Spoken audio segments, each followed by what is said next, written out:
Northern leaders, una never tire. Hello and what's up guys. In this video we are diving into the heated debate surrounding the 21-day curfew in Oyo State for the Alaafin'S Oro Ipebi rituals ahead of his coronation. This curfew from 8 p.m. to 6 a.m. between March 7 and March 29 has sparked reactions, especially from some Northerners who are calling it hypocrisy. Now, here is the issue.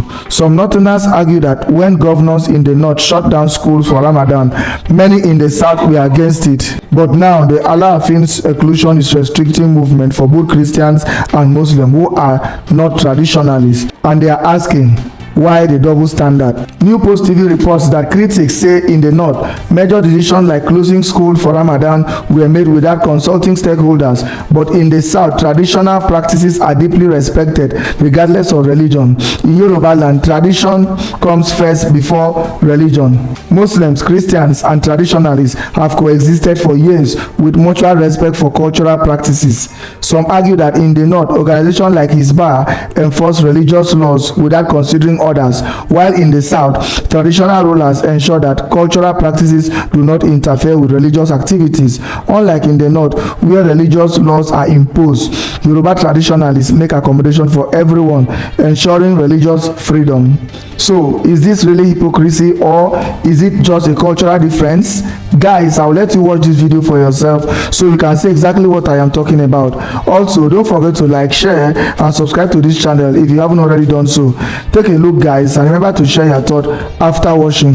The new Alaafin of Oyo is in town, and a ritual rite will be carried on behalf of the Alaafin. Movement is restricted from 8 p.m. to 6 a.m. A curfew has been imposed on Oyo town. No movement from 8 p.m. to 6 a.m. from the 7th of March to the 29th of March. The Alaafin will be going on a seclusion. Yes, absolute seclusion. Now, there are attacks on this Yoruba culture. Some Northerners are saying that it is hypocritical that you are against the closure of schools by some certain governors in the north. Now, public schools are closed. It's affecting Muslims and non-Muslims. But this actual seclusion of the Alaafin of Oyo is being imposed on those that are not Christians, and those that are Christians that are not traditionalists, and those that are Muslims that are not traditionalists. These are two scenarios. Four governors in the state stopped all schools from operating because of Ramadan. They allow Muslims to carry out their Ramadan without any stress. They do not consider the Christians. Stakeholders were not consulted. We did not get a report that stakeholders were consulted in northern Nigeria before the closure of these schools. Now, coming back to the tradition of the Yoruba people in southern Nigeria, those days that we used to hear of this curfew, everybody is being consulted. You see, if you have a church meeting, by then people respect the culture. You know one thing, people respect the culture. Whether you're Christian, whether you're Muslim, you have to respect the culture of a certain place. We understand. So that's why it's easier from 8 p.m. to 6 a.m. If you are going to have a vigil during that time, you would have the opportunity to go to church earlier and have your vigil. Nobody's going to disturb you. Now, the culture is what birthed the town. Like I said, in southern Nigeria, culture comes first before you're Muslim or Christian. It's a generally accepted practice. Religion does not come before culture. These guys, these traditionalists, they consider the activities of other people. That's why they tell you from 8 p.m. to 6 a.m. We have pastors, we have had imams or Muslims that have become traditional rulers. So the tradition of the people is understandable by the people of the southern part of Nigeria. That is totally different from religion in the northern part of Nigeria. We know that Muslims and Christians are at variance when it comes to their religion and what they believe, their belief system. We know that Muslims and Christians are at war when it comes to their belief and belief systems. So whatever that happens on one side that disadvantages the other side is never ever fair. Tradition is general. A Muslim is a traditional man in southern Nigeria.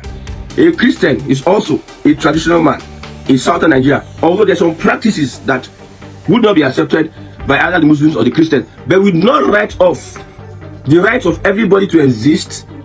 The rights of everybody to exist in southern part of Nigeria. Look at Hisbah. A report on Hisbah. Hisbah destroyed betting shops because of Ramadan. Some people are fasting. So my betting shop center is going to affect your fast. Now you are eating in public in certain Muslim areas, in Kano State, in Kaduna State, in Katsina State, the KKK states. I'm eating in the public. It's going to affect your fast. Now you ask Google, what is Hisbah? Hisbah is a formation that enforces Sharia. It is an enforcer. It enforces Sharia on the people by force, whether you are Christians or Muslims. Go to Google and ask, or on Twitter, ask Grok. Hisbah is a military wing of Sharia that enforce their religion on you. They enforce it. It's by force. You must join us by force. But what happens? There's a mutual understanding between in the north. Let me explain. You know, I'm explaining this. Some people will take it out of context. I'm looking at reactions. If there's a curfew is put out today, Muslims and Christians alike in the southern part of Nigeria will all comply. Yes, there's an understanding. There's no way it would, however, affect the activities of, I'm a church person. Okay, for instance, 8 p.m. to 6 a.m. Usually, evening services close by 8 or get about 8:30. And mind you, the curfew would not actually start by 8. Let's say it starts by 10 or 11. So if you're having a church service, evening service, you close by 8. So they have understood the activities of others. They consider the activities of others before putting out their curfew. They believe that it is common for everybody to be able to adjust to the time. And let me tell you, somebody is giving an example. If somebody is being rushed to the hospital, when they notice that somebody is being rushed to the hospital, they will take exceptions. There are people that are tolerant. These traditional people are much more tolerant than this Hisbah and this Fulani Islamic fundamentalists. What is the aim of those Hisbah? The aim of that Hisbah is not only to stop you from doing your business during Ramadan, it's for them to erase your religion, for them to scrap you, from them to snatch you and make it by force that you be part of them. The traditionalists are not forcing you to be part of them. They can live with you, they can cope with you, they can share things with you, they can come and dine with you, but they prefer you do yours and they do theirs. But that is different from the Fulani Islamic fundamentalists that is going about trying to force people down their throats, Islam down their throats, and take over their communities, their land, their heritage. These are two different things. So if you are going to comment on that traditional rights by the Alaafin of Oyo, you need to use your brain, sit down there, and you look at it critically. I'm not Yoruba, but I'm telling you, if we don't push back this narrative, look at what will happen in the next 15 years if there's Sharia in the southwest. My brother, they will crawl themselves and enter the southeast. And we have something in common with the southwest when it comes to religion. So it's easier somehow. So any narrative they are pushing, because somebody is coming to say, you are hypocrite, you are putting curfew, not allowing people to come out, then but you are not accusing. My brother, there are two different things, two different scenarios. The aim of the Hisbah is they hate their neighbors, their Christian neighbors. There's hatred, shown hatred in them. And when they're doing anything, they don't consult you. Now, you see, this time they will tell you, it's not going to affect Christians. It's not going to affect non-Muslims. We are going to respect our rights. This is what the Fulani told the Hausas years ago. But now, if they are going to carry their enforcement, they don't care about you. They are not consulting you for anything. They will go right and destroy your shops and do whatever they can do. And they can tell you, go to hell. That's what they do. They come with piety. Yes, Salam alaikum. This, that. We respect respect us. You respect your own. We respect our own. Small. They enter local government. Small. They enter state government. While they are state governor, they will start doing religious meeting. The state governor, because he's a Muslim, They have entered local government. From local government, they enter commissioners. From the commissioners, they enter the state. From state, they start doing meeting, and they now impose. They see they have had. They are looking for absolute power to impose. That's what's happening in the north. The Isheshe, the traditionalists, will not do the same. They are not imposing anything on you. They are trying to understand your own time. What they are going to do, they will make sure it does not clash with your time. They make sure you understand. They consult. I've told you, we have deeper life pastors that are traditional rulers. We have imams that are traditional rulers. They do not bring in their religion to erase the tradition. But what happens in the north? They bring in the religion, they want to erase the tradition. And they instill the tradition of the Fulanis. You see Fulani elements everywhere. Fulani elements everywhere, up and down. You see them jumping from one place to another. It tells you a lot about the agenda of those people. So it will be unfair if the state government, who is ruling the state, is going to carry out any ban on anything. He doesn't go consult. He doesn't consult the people, whether they are Christians, whether they are Muslims, before he takes anything. It is very, very unfair.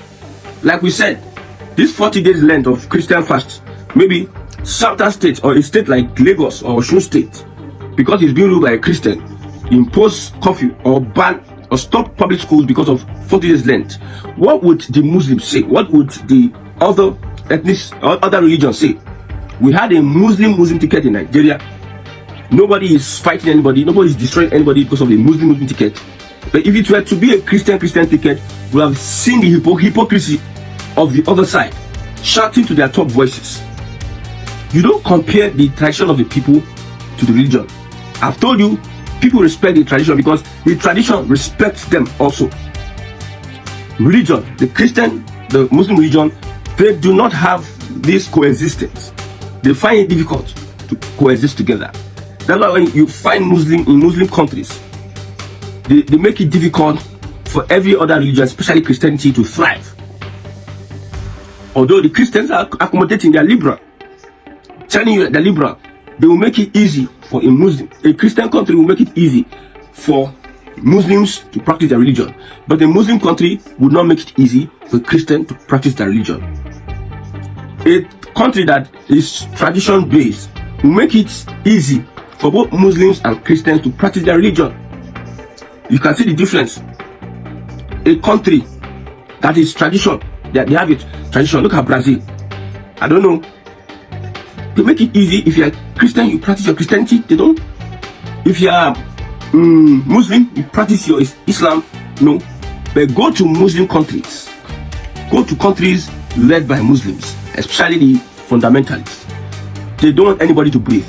So if you are going to make a statement, understand the tolerance of the Isheshe. Understand the tolerance of the Christians. Understand the tolerance of the Muslims. Don't come here and gaslight anybody. You will not prosper by gaslighting anybody. You can't gaslight anybody. We understand what is applicable. It is totally wrong for Hizbah to come and be destroying betting shops in the north because of religion. If a culture is, if the people have a culture, it respects everybody, both Christian and Muslims, and everybody will abide by it. When it comes to a religion, we have culture is a people. Culture is for the people. Religion is for the diverse. It's diverse. Like one person can be a Christian today, can be a Muslim tomorrow, can be a traditional ruler person next tomorrow. One person, he can be a Christian, a Muslim, and a traditionalist. But one person cannot be an Igbo today, a Yoruba tomorrow, or Hausa next tomorrow. You understand it? One person cannot be Wazobia. You are one. You are one. You are Yoruba. You're Igbo. You are Igbo. You are Hausa. So don't compare tradition with your religion. It is incomparable. They don't compare those things. Now, the Alaafin'S leader revealed that he was kidnapped by the Fulani. I don't know whether we understand what he means. The Alaafin'S leader revealed that he was kidnapped by the Fulani. And we have seen the footprint of these Fulani people in the bushes. Okay, you go into the bushes and you're allowed to stay in the bushes. People are moving on the road on their own. They are traveling. They give you space to stay in the bush. Since you cannot stay in the town, you carry your cows, you stay in the bush. People are traveling on their own. You left the bush to come out and perpetrate your criminal activities. Abduct somebody and take that person, you shot the person, and you're collecting ransom. How does that sound? How does that make sense? Now, when there's an onslaught on the people in the bush, the people in the city, the Fulani in the city, will start making case for them.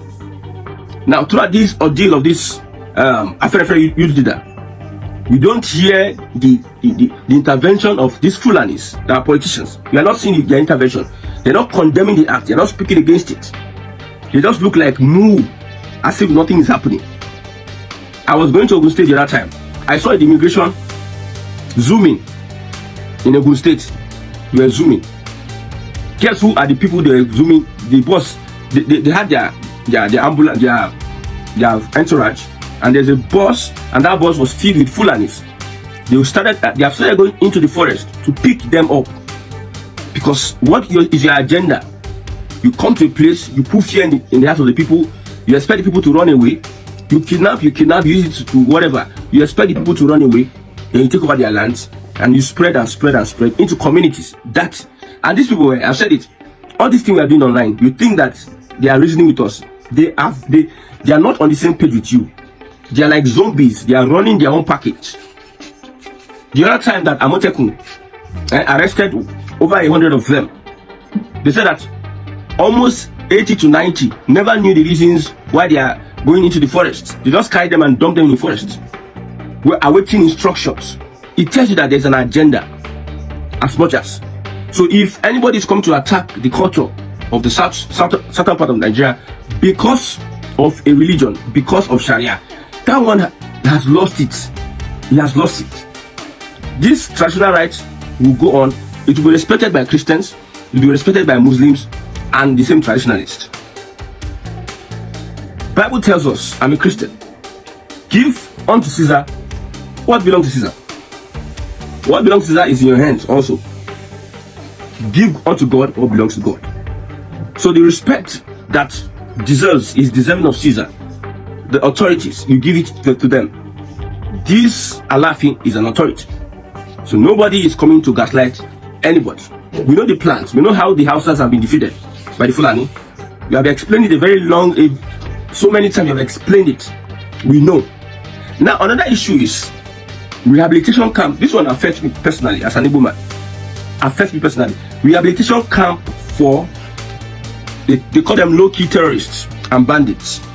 The other time, Vanguard published names of Igbos, their name, their account numbers, and their bank details as sponsors of terrorism. Yet, before IPOB started whatever they are doing, before IPOB became on the offensive through ESN and other people, we have had the Boko Haram. We have had so many revelations about the Boko Haram. Those that made those revelations were being killed. Those that made those revelations exposed the leaders, the structures, the commanders of Boko Haram were made to disappear. The report came out from Iyejirika that a certain former governor of Kaduna State is a commander-in-chief of Boko Haram. Malafia came out and said the same thing about Boko Haram. Malafia disappeared at the end of the day. They just put deaf ears. Nobody was saying anything. Dubai released the list of whoever that is sponsoring Boko Haram. The Nigerian government did not deem it fit to go and get their account details and whatever and make it public. But you are coming to meet a people that have been subjugated and denigrated for a very long time. Some people have confirmed. I will always quote Shugure that the hatred of the Igbo man is in the blood of every Nigerian. We know that, and we know that for sure. So you are coming to the IPOB, you expose, you kill, and you jail them for life. You come to the bandits, the terrorists, Fulani headsmen, and all, and you give them a window. You rehabilitate them. You give them excuse for what they are doing, for killing people, for shedding blood, for destroying, without any tangible reason. You rehabilitate them and bring them back into the Nigerian army or the society. An IPOB that is fighting against injustice, which you all know, except somebody wants to deceive him or herself. We all know that they are fighting against injustice and they want to change your system. You treat those people differently. You call them out, you kill, you bomb, you bring them, you expose their names and do all sort of things. Why those that are causing the real? Okay, look at Ipebi and look at the Boko Haram. Boko Haram have killed tons of soldiers. I've attacked military bases. I've done a lot of havoc, uncountable. I've abducted generals. I've adopted Muslims, Christians alike. Have destroyed villages. Have Ipebi done the same? Can you compare? Compare in defense of what is being done in the southeast and north. Can you compare the atrocities committed by this Boko Haram, these bandits, and all have you? Can you compare? I mean, you can now boldly say that you could do a rehabilitation center for these blood suckers. Take human life at will, anyhow. You give them a different treatment. But when it comes to the Igbo man, because he's an endangered species in Nigeria, you do a totally different thing. You do a totally different thing, and you expect us to fold our hands and be looking. You classify everybody into the same terrorism group, and you do that with your own conscience. You do that with your own conscience. I'm telling you. See, the only way an Igbo man survives is when he's put under pressure. Keep putting the Igbo man under pressure. He will always come out as shining, as gold that is refined through fire. And for the Sharia, forget it. We take tradition first in southern Nigeria before religion. So the Alaafin'S Oro, we go for a seclusion and nobody will be affected. Whether old practices, whether they use blood or anything, that's one. If you come to the south, you understand. You understand that one. So don't sit there and you're looking for an excuse to perpetrate your evil agenda, your Sharia agenda. You're looking for an excuse so that should be people are doing, we are doing. No, all those one cannot work.